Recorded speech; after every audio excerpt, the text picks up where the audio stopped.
يا جماعة اسمعوا الحكاية دي. في يونيو 2025 في قلب باريس العالم كله بيتفرج على أحدث تكنولوجيا الطيران في معرض دولي ضخم، وفجأة الوفد العسكري المصري بيقف قدام جناح شركة سويدية اسمها ساب. السويديين كانوا فاكرين إن ده مجرد مرور عادي، لكن الحوار اللي دار كشف مفاجأة كبيرة. مصر بتفكر تدخل على سلاح من أخطر الأسلحة الجوية في العالم، طيارة اسمها الجلوبال آي.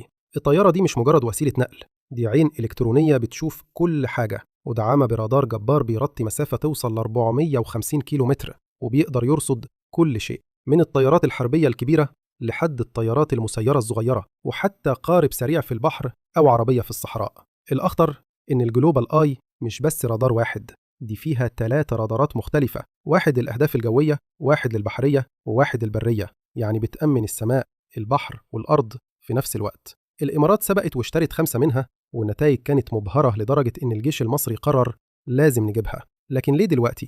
القصة مش مرتبطة بإسرائيل ولا الجبهة الشمالية، الهدف الحقيقي هو البحر الأحمر. الجيش المصري شايف إن التهديدات جاية من اتجاهين: الحوثيين في اليمن اللي بيطلقوا صواريخ ومسيرات، وإثيوبيا اللي بتحاول تعمل أسطول بحري وتوصل للمحيط. عشان كده لازم عين قوية ترصد أي خطر من بدري. المصريين الأول فكروا في طيارتين، لكن دلوقتي الطلب بقى 3. المشكلة إن الصفقة دي قدامها 3 تحديات ضخمة.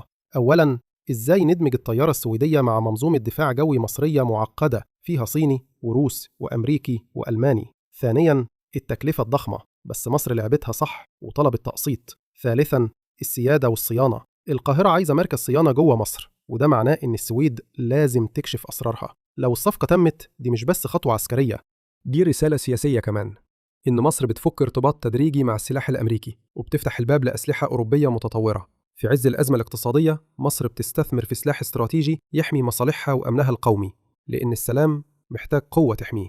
السؤال دلوقتي، هل هتقدر مصر تكسر العقبات وتضم الجلوبال آي لترسانتها؟ الإجابة الأيام الجاية هتكشف.